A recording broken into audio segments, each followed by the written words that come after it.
ವಿಚಿತ್ರೈಃ ಪದೈಶ್ಚ ಗಂಭೀರೈರ್ವಾಕ್ಯೈರ್ಮಾನೈರಖಂಡಿತೈಃ ಗುರುಭಾವಂ ವ್ಯಂಜಯಂತಿ ಭಾತಿ ಶ್ರೀ ಜಯತೀರ್ಥವಾಕ್. ವೇದವನ್ನು ಅರ್ಥ ಮಾಡಿಕೊಳ್ಬೇಕಾದ್ರೆ ಎರಡು ಬೇಕು. ಇನ್ನೊಂದು ರೀತಿಯಿಂದ ಹೇಳೋದಾದರೆ ನಮ್ಮ ಬಾಳಬಂಡಿಗೆ ಎರಡು ಚಕ್ರಗಳು ಬೇಕು. ಒಂದು ಭಾವುಕತೆ ಅಥವಾ ಅನುಭವ, ಇನ್ನೊಂದು ವೈಚಾರಿಕ ಶಕ್ತಿ. ಕೇವಲ ವೈಚಾರಿಕತೆ ಬರಡಾಗತ್ತೆ, ಕೇವಲ ಭಾವುಕತೆ ಮೂಢಭಕ್ತಿಯಾಗಿಬಿಡುತ್ತೆ. ಎರಡು ಪರ್ಫೆಕ್ಟ್ ಬ್ಯಾಲೆನ್ಸ್ ಇರಬೇಕು. ಭಾವುಕತೆಯೂ ಬೇಕು, ಲಾಜಿಕಲ್ ಪವರ್ ಕೂಡ ಇರಬೇಕು. ಇಮೋಷನಲ್ ಮತ್ತು ಲಾಜಿಕಲ್ ಬ್ಯಾಲೆನ್ಸ್ ಕರೆಕ್ಟಾಗಿದ್ದರೆ ಅವನು ಗುರಿಯನ್ನು ಮುಟ್ಟುತ್ತಾನೆ. ಮಧ್ವಾಚಾರ್ಯರ ಶಾಸ್ತ್ರ ಅನ್ನೋದು ವಸ್ತುತಃ ಈ ಎರಡರ ಬ್ಯಾಲೆನ್ಸಿನಿಂದ ಕೂಡಿದೆ. ಒಂದು ಇಮೋಷನಲ್, ಇನ್ನೊಂದು ಲಾಜಿಕಲ್. ಎರಡರ ಬ್ಯಾಲೆನ್ಸು ಆಚಾರ್ಯರ ಶಾಸ್ತ್ರದಲ್ಲಿ ಇವೆ. ದುರ್ದೈವ ಅಂದರೆ ಅತ್ಯಂತ ಬುದ್ಧಿವಂತರಾದ ಮಧ್ವಾಚಾರ್ಯರ ಅನುಯಾಯಿಗಳು ಭಾವುಕತೆಗೆ ಬೆಲೆ ಕೊಟ್ಟು ಲಾಜಿಕಲ್ ಆಗಿರೋದೇ ಅಪರಾಧವೇನೋ ಅನ್ನುವಂತಹ ಭಾವನೆಯನ್ನು ತಳೆದಿದ್ದಾರೆ. ಆದರೆ ವಿದ್ಯಾಭ್ಯಾಸದಲ್ಲಿ ಅಂದರೆ ಆಚಾರ್ಯರ ಕೃತಿಯನ್ನು ಓದುವಾಗ ಸಾಂಪ್ರದಾಯಿಕವಾಗಿ ಹೆಚ್ಚು ಲಾಜಿಕಲ್ ಆದ ಗ್ರಂಥಗಳನ್ನು ಓದ್ತಾರೆ. ಆದರೆ ಜನರಲ್ಲಿ ಉಪನ್ಯಾಸ ಮಾಡುವಾಗ ಇಮೋಷನಲ್ ಆದ ವಿಚಾರಗಳನ್ನೇ ಹೆಚ್ಚು ಇಡುತ್ತಾರೆ. ಈ ಒಂದು ಇಂಬ್ಯಾಲೆನ್ಸ್ ನಮ್ಮನ್ನು ಕಾಡ್ತಾ ಇದೆ. ಆ ಇಂಬ್ಯಾಲೆನ್ಸನ್ನು ತಪ್ಪಿಸಿಕೊಳ್ಳೋದು ಒಳ್ಳೆಯದು. ಯಾಕೆಂದರೆ ಬ್ಯಾಲೆನ್ಸ್ಡ್ ಮೆಂಟಾಲಿಟಿ ಅಂತನ್ನೋದು ಮುಂದಿನ ಸಂತತಿಯನ್ನು, ಮುಂದಿನ ಒಂದು ಜನಾಂಗವನ್ನು ನಮ್ಮ ಹತ್ತಿರ ಒಲಿಸುವಂತೆ ಮಾಡುತ್ತೆ. ಇಲ್ಲ ಅಂತ ಹೇಳಿದ್ರೆ ಸ್ವಲ್ಪ ಬುದ್ಧಿವಂತರು ಅಂತ ಇರುವವರು ಮಧ್ವ ಸಿದ್ಧಾಂತದಲ್ಲಿ ಬುದ್ಧಿಗೆ ತಕ್ಕ ಮೇವಿಲ್ಲ ಅಂತ ಹೊರಡುತ್ತಾರೆ. ಭಾವುಕರಾಗಿರುವವರು ಆ ಭಾವುಕತೆ ಎಲ್ಲೂ ಸಿಕ್ಕಿದರೂ ಸಾಕು ಅಲ್ಲಿಗೆ ಹೊರಟು ಬಿಡುತ್ತಾರೆ. ಅದರಿಂದ ನಾವು ಎರಡಕ್ಕೂ ತಕ್ಕ ಬೆಲೆಯನ್ನು ಕೊಡಬೇಕು, ಎರಡನ್ನೂ ಅವಲಂಬಿಸಬೇಕು, ಆಲಂಬಿಸಬೇಕು. ಇದು ಅನಿವಾರ್ಯ. ಬಹಳ ಜನರಿಗೆ ಒಂದು ಭಾವುಕವಾಗಿ ಹೇಳಿದರೆ ಅಥವಾ ಏನಾದರೂ ಒಂದು ಫಲ ಹೇಳಬೇಕು. ನೀವು ಇದನ್ನು ಕೇಳಿದ್ರೆ ಇದಾಗತ್ತೆ, ಇದನ್ನು ಕೇಳಿದ್ರೆ ಮದುವೆ ಆಗತ್ತೆ, ಇದನ್ನು ಕೇಳಿದ್ರೆ ರೋಗ ಪರಿಹಾರ ಆಗತ್ತೆ. ಸರಿ, ಶುದ್ಧವಾದ ಜ್ಞಾನ ಇದೆಲ್ಲ ಫಲವನ್ನು ಕೊಟ್ಟೇ ಕೊಡುತ್ತೆ. ಇದನ್ನು ಪಂಡಿತಾಚಾರ್ಯರು ಹೇಳಿದ್ದಾರೆ. ತ್ರಿದಿವಾದಿ ಲಭ್ಯಮಪಿ ನಾಸ್ಯ ಫಲಂ ಕಥಿತಂ ಕೃಷೇರಿವ ಫಲಾಲಕುಲಂ ಅಂತ. ಮಧ್ವಾಚಾರ್ಯರ ಶಾಸ್ತ್ರ ಅನ್ನೋದು ಸ್ವರ್ಗವನ್ನು ಕೊಡುತ್ತೆ, ಮೋಕ್ಷವನ್ನು ಕೊಡುತ್ತೆ. ಸ್ವರ್ಗ, ಈ ಲೋಕದ ಸುಖ, ಕೀರ್ತಿ ಮೊದಲಾದವುಗಳೆಲ್ಲ ಪ್ರಧಾನ ಫಲ ಅಲ್ಲ. ಸಕ್ಕರೆ ಕಾರ್ಖಾನೆ ಅಂತ ಹೇಳಿ ಶುರು ಆದರೆ ಸಕ್ಕರೆ ಕಾರ್ಖಾನೆಯ ಬೈ ಪ್ರಾಡಕ್ಟ್ ಏನು? ಮದ್ಯ. ಮದ್ಯಕ್ಕಾಗಿ ಸಕ್ಕರೆ ಕಾರ್ಖಾನೆ ಮಾಡೋದಲ್ಲ, ಸಕ್ಕರೆಗಾಗಿ ಸಕ್ಕರೆ ಕಾರ್ಖಾನೆ ಇರೋದು. ಆದರೆ ಮದ್ಯ ಅನ್ನೋದು ಬೈ ಪ್ರಾಡಕ್ಟ್. ಆ ರೀತಿ ನಾವು ಹೊಲವನ್ನು ಉತ್ತಾಗ, ಹೊಲಮನೆ ಮಾಡಿದಾಗ ಹುಲ್ಲು ಸಿಗತ್ತೆ ಅಂತ ಕೃಷಿ ಮಾಡೋದಲ್ಲ, ಕೃಷಿ ಮಾಡಿದಾಗ ಹುಲ್ಲು ಅಂತನ್ನೋದು ಫಲ. ನಿಜವಾದ ಫಲ ಯಾವುದು? ಧಾನ್ಯ. ಹಾಗೆ ಮಧ್ವ ಸಿದ್ಧಾಂತ ಅದರ ಸಹಜವಾದ ಫಲ ಮೋಕ್ಷ. ಬೇರೆ ಫಲಗಳಿಲ್ಲ ಅಂತ ಅಂದ್ಕೋಬಾರದು, ಬೇರೆ ಫಲಗಳು ಇವೆ. ಆದರೆ ಬೇರೆ ಫಲಗಳ ಹಿಂದೆ ಹೋದರೆ ಮೋಕ್ಷ ಸಿಗದೇ ಇರಬಹುದು, ಅಥವಾ ಬೇರೆ ಶುದ್ಧ ಜ್ಞಾನ ಅನ್ನೋದು ಸಿಗದೇ ಇರಬಹುದು. ಅದರಿಂದಾಗಿ ಆಚಾರ್ಯರು ಬುದ್ಧಿಶುದ್ಧಿಗೆ ಕೊಟ್ಟ ಪ್ರಾಮುಖ್ಯ ಬಹಳ ದೊಡ್ಡದು. ಆ ದಿಸೆಯಲ್ಲಿ ಆಚಾರ್ಯರ ಪರಂಪರೆಯಲ್ಲಿ ಜಯತೀರ್ಥರು ಬಂದು ಬುದ್ಧಿಶುದ್ಧಿಗೆ ಬಹಳ ಪ್ರಾಮುಖ್ಯವನ್ನು ಕೊಡ್ತಾರೆ. ಅವತ್ತಿನ ಕಾಲದಲ್ಲಿ ಬುದ್ಧಿಶುದ್ಧಿ ಎನ್ನುವುದು ನ್ಯಾಯಸೂತ್ರವನ್ನು ಮಾಡಿದವರ ಉದ್ದೇಶ ಆಗಿತ್ತು. ಗೌತಮ ಪ್ರಣೀತ ನ್ಯಾಯಸೂತ್ರ ಅಂತ. ಆ ಗೌತಮ ಪ್ರಣೀತ ನ್ಯಾಯಸೂತ್ರಗಳಲ್ಲಿ ಶುದ್ಧವಾಗಿ ಯೋಚನೆ ಮಾಡೋದು ಹೇಗೆ ಅನ್ನೋದನ್ನು ಕಲಿಸ್ತಾ ಇದ್ದರು. ನಾವಿವತ್ತು ಅದನ್ನು ಕಳೆದುಕೊಂಡಿರೋದ್ರಿಂದ ಮಕ್ಕಳಿಗೆ ಶುದ್ಧವಾಗಿ ಯೋಚನೆ ಮಾಡಲಿಕ್ಕೆ ಗೊತ್ತಿಲ್ಲ. ಮಕ್ಕಳಿಗೇನು ಬಹಳ ದೊಡ್ಡವರಿಗೆ ಗೊತ್ತಾಗ್ತಾ ಇಲ್ಲ ಶುದ್ಧವಾಗಿ ಯೋಚನೆ ಮಾಡೋದು ಹೇಗೆ. ಆ ಯೋಚನೆ ಮಾಡದೇ ಇರೋದರಿಂದಾಗಿ ಇವತ್ತು ವಿಪ್ಲವವನ್ನು ಕಾಣ್ತಾ ಇದ್ದೇವೆ. ಎಜುಕೇಷನ್ನಲ್ಲಿ ವಿಪರೀತ ಪ್ರಾಬ್ಲಮ್ಗಳನ್ನು ಕಾಣ್ತಾ ಇದ್ದೇವೆ. ಮೆಥಡಾಲಜಿಯನ್ನು ಕಲೀಲಿಕ್ಕೆ ಸೋಲ್ತಾ ಇದ್ದೇವೆ. JNUನಂತಹ ಯೂನಿವರ್ಸಿಟಿಗಳು ವಿಷವನ್ನು ತುಂಬೋದರಲ್ಲಿ ತೊಡಗಿವೆ. ನಮಗದನ್ನು ಖಂಡನೆ ಮಾಡಬೇಕು ಅಂತಲೂ ಅನ್ನಿಸ್ತಾ ಇಲ್ಲ. ಮಾಡಿದ್ರೆ ಹೆಂಗೆ ಖಂಡನೆ ಮಾಡಬೇಕು ಅಂತಲೂ ಗೊತ್ತಾಗ್ತಾ ಇಲ್ಲ. ನಿಜವಾಗಿಯೂ ನಾವು ಜಯತೀರ್ಥರನ್ನು ಜಗತ್ತಿನ ಮುಂದೆ ಬೇರೆ ಬೇರೆ ರೀತಿಯಲ್ಲಿ ತೆರೆದಿಟ್ಟಿದ್ದಿದ್ದರೆ ಜಯತೀರ್ಥರ ಮಹತ್ವ ಇವತ್ತೆಷ್ಟು ದೊಡ್ಡದಿರೋದು. ಇನ್ನಾದರೂ ನಾವು ಅಟ್ಲೀಸ್ಟ್ ನಮ್ಮಲ್ಲಿ ನಾನು ಶುದ್ಧವಾಗಿ ಯೋಚನೆ ಮಾಡಲಿಕ್ಕಾಗಿ ಜಯತೀರ್ಥರನ್ನು ಚಿಂತನೆ ಮಾಡ್ತೇನೆ. ಜಯತೀರ್ಥರ ಮೂಲಕ ಮಧ್ವರ ಶಾಸ್ತ್ರವನ್ನು ಪ್ರವೇಶ ಮಾಡ್ತೇನೆ ಅಂತ ನಮಗಿರಬೇಕು. ಮಧ್ವರ ವೈಚಾರಿಕ ಶಾಸ್ತ್ರವನ್ನು ಪ್ರವೇಶ ಮಾಡ್ತೇನೆ ಅಂತಿರಬೇಕು. ಯಾಕೆಂದರೆ ಮಧ್ವರನ್ನು ವೈಚಾರಿಕವಾಗಿ ಬಿಂಬಿಸಲಿಕ್ಕೆ ಜಯತೀರ್ಥರು ಬಹಳ ಶ್ರಮ ಪಟ್ಟಿದ್ದಾರೆ. ಆ ಕಾಲದ ಬೇರೆ ಬೇರೆ ಶಾಸ್ತ್ರ ಸಾಹಿತ್ಯವನ್ನು ಓದಿ ಸುಲಲಿತವಾಗಿ ನಮಗೆ ಕೊಟ್ಟಿದ್ದಾರೆ. ಆ ದಿಸೆಯಲ್ಲಿ ಪ್ರಾಥಮಿಕವಾದ ಒಂದು ಗ್ರಂಥ ಪ್ರಮಾಣ ಪದ್ಧತಿ. ಬಿಗಿನರ್ಸ್ಗೆ ಅದಿರೋದು. ಆ ಪ್ರಮಾಣ ಪದ್ಧತಿಯ ಬಗೆಗಿನ ಕೃತಿ ಪರಿಚಯ 2 ತಪ್ಪಿದರೆ 3 ಕಂತುಗಳಲ್ಲಿ ಆಗಬೇಕು ಅಂತ ನಮ್ಮ ಗೀತಾ ಗುರುರಾಜರಾವ್ ಅವರ ಒಂದು ಅಪೇಕ್ಷೆ. ಅದರಂತೆ 3 ಅಥವಾ 2 ಕಂತುಗಳಲ್ಲಿ ಅದರ ಪರಿಚಯವನ್ನು ನಾವು ಮಾಡಿಕೊಳ್ಳಬೇಕು. ಅದನ್ನು ವಿಸ್ತಾರವಾಗಿ ಹೇಳಿದರೆ ಬೋರ್ ಆಗಬಹುದು. ಆದರೆ ಹೇಳಿದ್ದನ್ನು ಕೇಳಿ ಒಂದಿಷ್ಟು ಜನ ಅದನ್ನು ಶುದ್ಧವಾಗಿ ನಾವು ಓದಬೇಕು ಅಂತ ಅಂದುಕೊಂಡ್ರೆ ಈ ಶ್ರಮ ಸಾರ್ಥಕ ಆಗುತ್ತೆ. ಜಯತೀರ್ಥರ ನಿಜವಾದ ಆರಾಧನೆ ಆಗುತ್ತೆ. ನಾವು ಗ್ರಂಥಗಳ ಮೂಲಕ ಅವರ ವ್ಯಕ್ತಿತ್ವವನ್ನು ಗ್ರಹಿಸಬೇಕು. ಇತಿಹಾಸದ ಮೂಲಕ ಅಂದರೆ ಅವರು ಏನು ಮಾಡಿದ್ರು, ಎಲ್ಲಿದ್ದರು ಅನ್ನೋದಕ್ಕೆ ಬಹಳ ತೊಡಕುಗಳಿದೆ. ಮತ್ತು ಅನೇಕ ವಿವರಗಳು ಏನು ಇವತ್ತಿದೆ ಅದು ಸರಿ ಹೊಂದೋದಿಲ್ಲ ಶಾಸ್ತ್ರಗಳಿಗೆ. ಈ ತರಹದ ಸಮಸ್ಯೆಗಳಿದೆ. ಶುದ್ಧವಾದ ಇತಿಹಾಸ ನಮಗೆ ಸಿಗಬೇಕು ಅನ್ನೋದು ಸತ್ಯ. ಆದರೆ ಅದಕ್ಕಾಗಿ ಪ್ರಯತ್ನ ಪಡಬೇಕು ಅನ್ನೋದು ಅಷ್ಟೇ ಸತ್ಯ. ಈಗ ಇರುವ ದಾರಿಯಲ್ಲಿ ಅವರನ್ನು ಸರಿಯಾಗಿ ತಿಳಿದುಕೊಳ್ಳಿಕ್ಕಾಗದೆ ಪ್ರಯಾಸ ಇದೆ ಅನ್ನೋದು ಸತ್ಯಸ್ಯ ಸತ್ಯ. ಅದರಿಂದ ನಾವು ಗ್ರಂಥದ ಮೂಲಕವೇ ಅವರ ವ್ಯಕ್ತಿತ್ವವನ್ನು ನಾವು ನೋಡಬೇಕು. ಗ್ರಂಥದ ಚಿಂತನೆಯಿಂದಲೇ ನಮ್ಮನ್ನು ನಾವು ಶುದ್ಧಗೊಳಿಸಿಕೊಳ್ಳಬೇಕು. ಆ ತರಹದ ಬುದ್ಧಿಶುದ್ಧಿಯನ್ನು ಕೊಡುವಂತಹ ಒಂದು ಆಚಾರ್ಯರ ವೈಚಾರಿಕ ಹಿನ್ನೆಲೆಯ ಒಂದು ಗ್ರಂಥ. ಅದರ ಪ್ರಾಥಮಿಕವಾಗಿ ಹೆಜ್ಜೆ ಇಡಿಸುತ್ತೆ ಈ ಗ್ರಂಥ. ಇದರ ಹೆಸರು ಪ್ರಮಾಣ ಪದ್ಧತಿ ಅಂತ.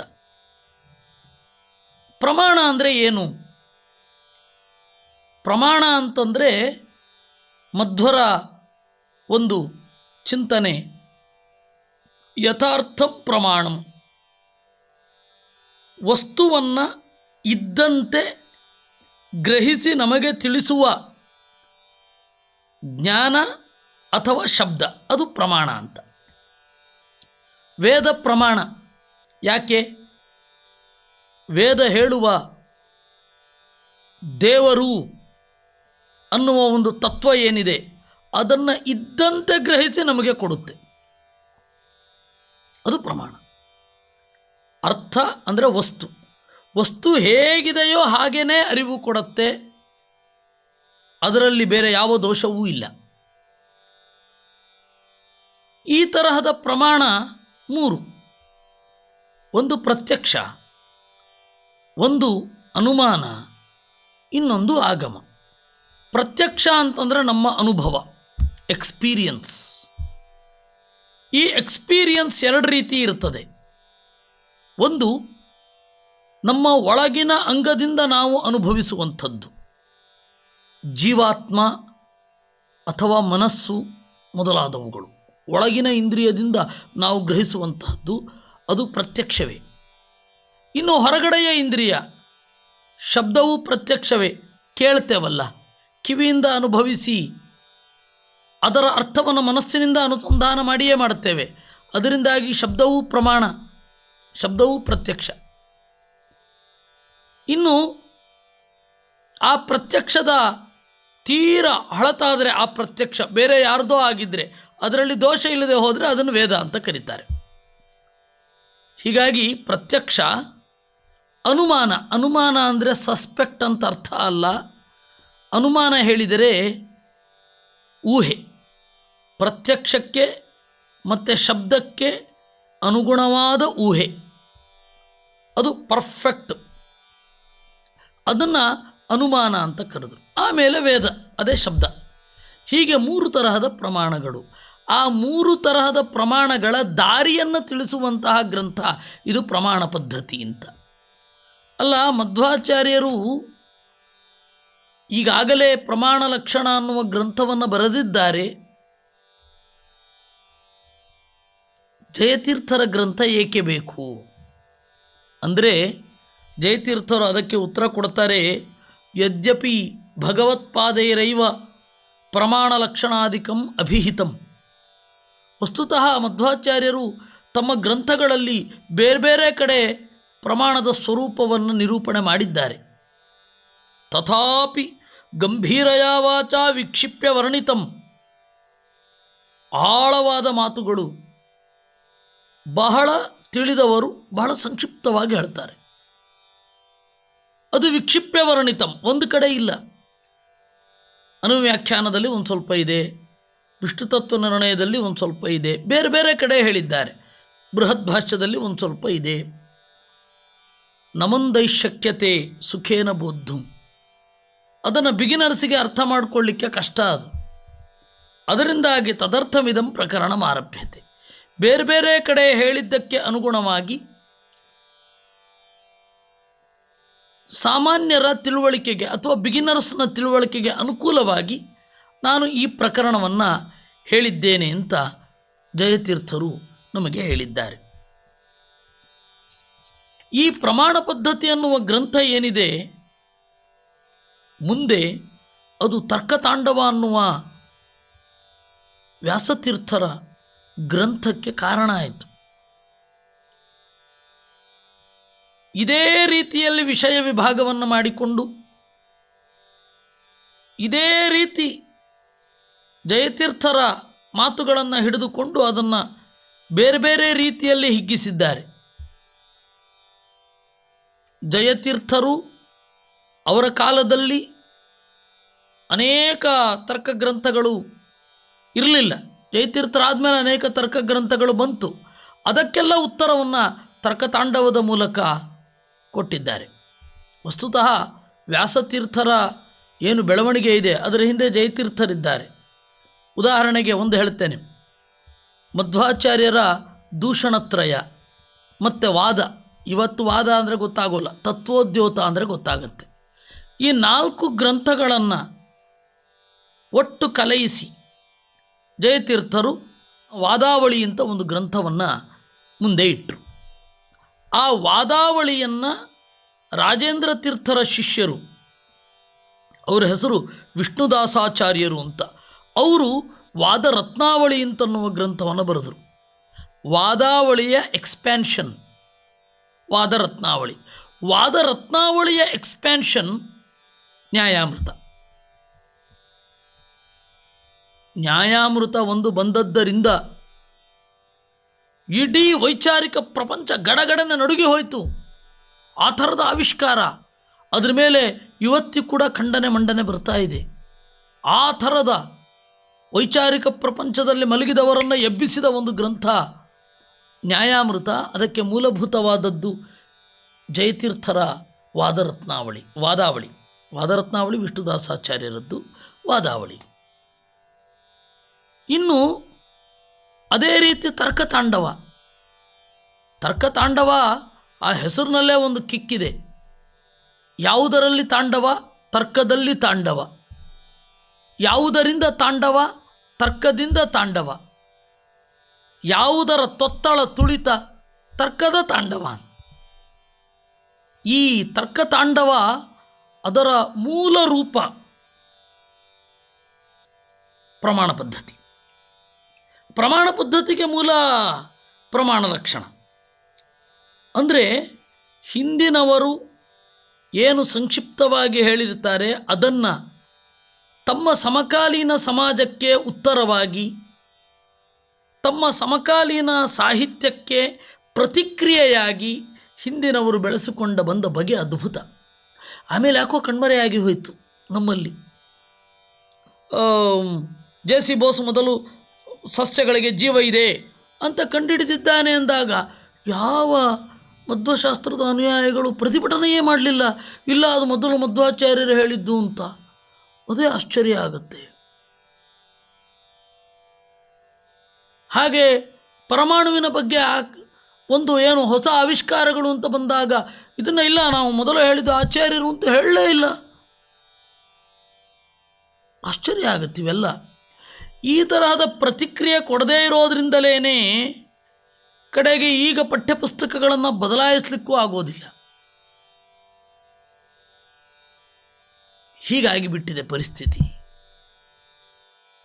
ನಮ್ಮ ಕೈಲಾದಷ್ಟು ನಾವಿನ್ನೂ ವಾಪಸ್ ಹೋಗ್ಲಿಕ್ಕಾಗಲ್ಲ, ಕಾಲಪ್ರವಾಹದಲ್ಲಿ ರಿವರ್ಸ್ ಹೋಗ್ಲಿಕ್ಕಾಗಲ್ಲ.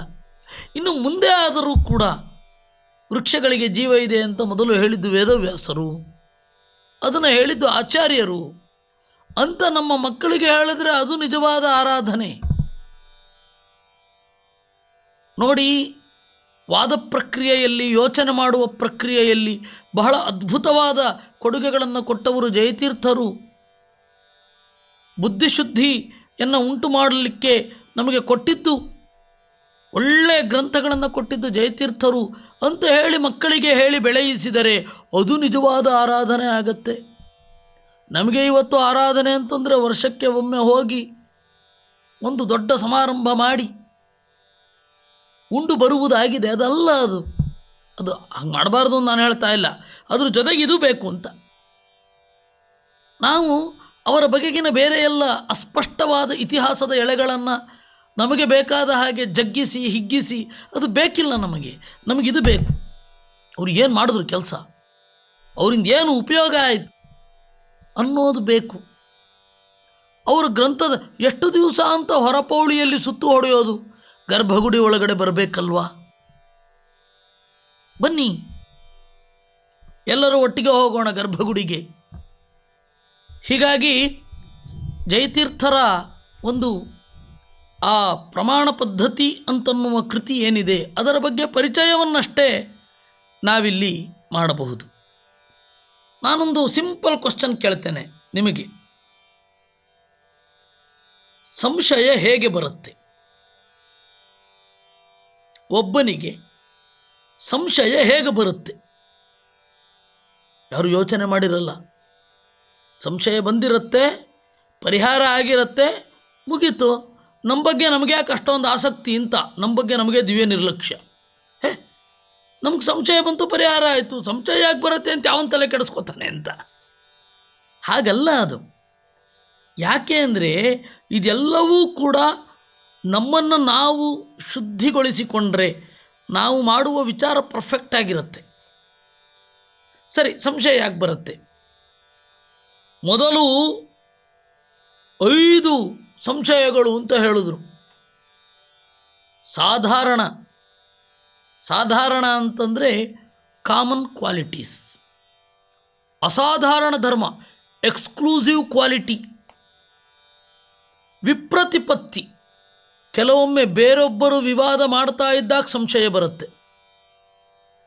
ನಾನಿವಾಗ ಹೇಳಿದ್ನಲ್ಲ, ಸಂಶಯ ಹೇಗೆ ಬರುತ್ತೆ ಅಂತ ಶುರು ಆದಮೇಲೆ ಸಂಶಯದ ಬಗ್ಗೆ ಸಂಶಯ ಶುರು ಆಗುತ್ತೆ. ಹಾಗೆ ಬೇರೊಬ್ಬರು ಮಾತಾಡ್ತಾ ಇರೋದನ್ನು ನೋಡಿದ ಮೇಲೆ ನಮಗೆ ಸಂಶಯ ಬರಲಿಕ್ಕೆ ಶುರು ಆಗುತ್ತೆ ಸಂಶಯದ ಬಗ್ಗೆ. ಇನ್ನು ಉಪಲಬ್ಧಿ, ಕೆಲವೊಂದು ಸಿಕ್ಕಿದ ಮೇಲೆ ಸಂಶಯ ಶುರು ಆಗುತ್ತೆ. ಈಗ ಸ್ಪೀಶೀಸ್ ಕೆಲವು ಸಿಕ್ಕಿದ ಮೇಲೆ ಡೈನೋಸಾರ್ ಬಗ್ಗೆ ಸಂಶಯ ಶುರು ಆಯಿತು. ಆಮೇಲೆ ಒಂದು ಥಿಯರಿ ಬಂತು. ಕೆಲವೊಂದು ಅನುಪಲಬ್ಧಿ ಸಿಗದೇ ಇರೋದು ಸಂಶಯಕ್ಕೆ ಕಾರಣ. ಹೀಗೆ 5 ಕಾರಣಗಳು ಅಂದರು. ಸಂಶಯಕ್ಕೆ ಎಷ್ಟು ಕಾರಣಗಳು?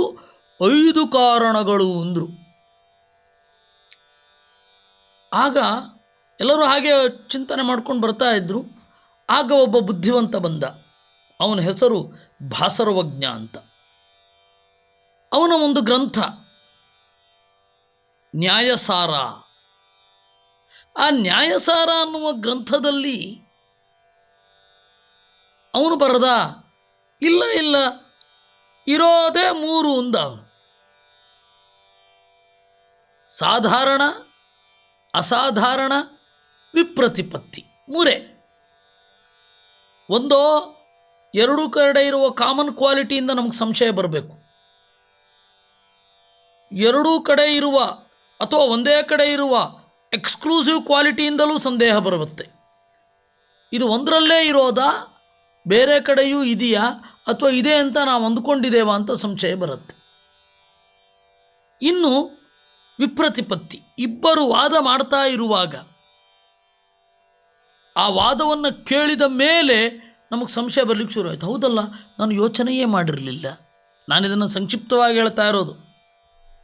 ವಸ್ತುತಃ ಪ್ರಮಾಣ ಪದ್ಧತಿಯಲ್ಲಿ ಒಂದು ಸ್ವಲ್ಪ ವಿಸ್ತಾರವಾಗಿ ಇದೆ, ಸಂಕ್ಷಿಪ್ತವಾಗಿ ಹೇಳ್ತಾ ಇದ್ದೇನೆ.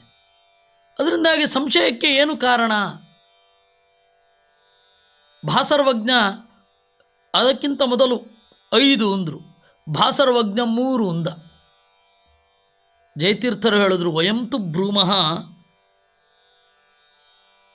ಸಾಧಾರಣ ಧರ್ಮವೇ ಸಂಶಯಕ್ಕೆ ಕಾರಣ. ಯಾಕೆ ಅಂದರೆ ಈ ಎಲ್ಲ ಕಡೆ there are many possibilities are there. ಆ 2 ಪಾಸಿಬಿಲಿಟಿ ಎಲ್ಲಿ ಸಾಧಾರಣ ಧರ್ಮವೇ, ಹೀಗೂ ಆಗಬಹುದು ಹೀಗೂ ಆಗಬಹುದು ಅನ್ನುವ ಪಾಸಿಬಿಲಿಟಿಯೇ ಸಂಶಯಕ್ಕೆ ಕಾರಣ. ಅದರಿಂದಾಗಿ ಸಾಧಾರಣ ಧರ್ಮ ಇಸ್ ಈಕ್ವಲ್ ಟು ಪಾಸಿಬಿಲಿಟಿ. ಪಾಸಿಬಿಲಿಟಿಯಿಂದ ಸಂಶಯ ಬರುತ್ತೆ ಅಷ್ಟೇ ವಿನಃ ಬೇರೆ ಯಾವುದರಿಂದಲೂ ಅಲ್ಲ ಅಂದರು ಜಯತೀರ್ಥರು. ನಮ್ಮ ಮನಸ್ಸಿನ ಆಳಕ್ಕೆ ಹೊಕ್ಕು, ನಮ್ಮ ಮನಸ್ಸಿನ ಒಂದು ಪ್ರಾಡಕ್ಟ್ ಸಂಶಯ, ಅದಕ್ಕೇನು ಕಾರಣ ಅಂತ ನಮಗೆ ಹೇಳಿದ್ರು. ಅದನ್ನು ಆಚಾರ್ಯರು ಈ ವಿಚಾರ ಮುಟ್ಟಿರಲಿಲ್ಲ, ಯಾಕೆಂದರೆ ಸುಲಭ ತಿಳ್ಕೊಳ್ಳಿ ಅಂತ. ಜಯತೀರ್ಥರು ಬಂದು ಇದನ್ನು ಹೇಳಿದ್ರು, ಸಾಧಾರಣ ಧರ್ಮ ಅನ್ನೋದು ಸಂಶಯಕ್ಕೆ ಕಾರಣ. ಹೀಗೆ ಒಂದು ತುಣುಕನ್ನು ನಿಮ್ಮ ಮುಂದೆ ಇಟ್ಟಿದ್ದೇನೆ. ಹಾಗೆ ಇದೆಲ್ಲವೂ ಸಾಧಾರಣ ಧರ್ಮವೇ. ಅಸಾಧಾರಣ ಧರ್ಮದಿಂದ, ಎಕ್ಸ್ಕ್ಲೂಸಿವ್ ಕ್ವಾಲಿಟಿಯಿಂದ ಸಂಶಯ ಯಾವಾಗ ಬರುತ್ತೆ ಅಂದರೆ ಅದು 2 ಕಡೆ ಇದ್ದಾಗ. When there is a possibility, where there is possibility there must be a ಸಂಶಯ. ಅಲ್ಲೊಂದು ಸಂಶಯ ಬರಲೇಬೇಕು, there must be a doubt. ಅದರಿಂದಾಗಿ ಸಾಧಾರಣ ಧರ್ಮವೇ ಅಂತಿಮವಾಗಿ ಎಲ್ಲದಕ್ಕೂ ಕಾರಣ. ವಿಪ್ರತಿಪತ್ತಿ ಅಂತಂದಾಗಲೂ ಅದೇ, ಇದೋ ಅದೋ ಅಂತ ದೇರ್ ಈಸ್ ಎ ಪಾಸಿಬಿಲಿಟಿ. ಅದರಿಂದ ಜಯತೀರ್ಥರು ಒಂದು ಎಕ್ಸ್ಕ್ಲೂಸಿವ್ ಆದ ಕಾಂಟ್ರಿಬ್ಯೂಷನನ್ನು ಕೊಟ್ಟಿದ್ದಾರೆ ನಮ್ಮ ಮನಸ್ಸನ್ನು ಡಿಕೋಡ್ ಮಾಡಬೇಕಾದ್ರೆ. ಸಂಶಯಕ್ಕೆ ಸಾಧಾರಣ ಧರ್ಮವೇ ಕಾರಣ ಅಂತ. ಹೀಗೆ ಪ್ರಮಾಣ ಪದ್ಧತಿಯಲ್ಲಿ ಬೇಕಷ್ಟಿದೆ, ಅದನ್ನು ನಾವು ಮುಂದಿನ ಸಂಚಿಕೆಯಲ್ಲಿ ನೋಡೋಣ. ಈ ಪ್ರಮಾಣ ಪದ್ಧತಿಯನ್ನು ಹೇಳಿಸಬೇಕು ಅಂತ ಅಪೇಕ್ಷೆ ಪಟ್ಟು ಪ್ರಾಯೋಜಿಸಿದವರು ಗೀತಾ ಅಂಡ್ ಗುರುರಾಜ್. ಅವರಿಗೆ ಜಯತೀರ್ಥರ ಅನುಗ್ರಹ ಆಗಿ ಆಚಾರ್ಯ ಶಾಸ್ತ್ರದ ಜ್ಞಾನಕ್ಕೆ ಅವಕಾಶ ಸಿಗಲಿ ಅಂತ ಹೇಳಿ ದೇವರಲ್ಲಿ ಪ್ರಾರ್ಥನೆ ಮಾಡ್ತೇವೆ. ಕೃಷ್ಣಾರ್ಪಣಮಸ್ತು.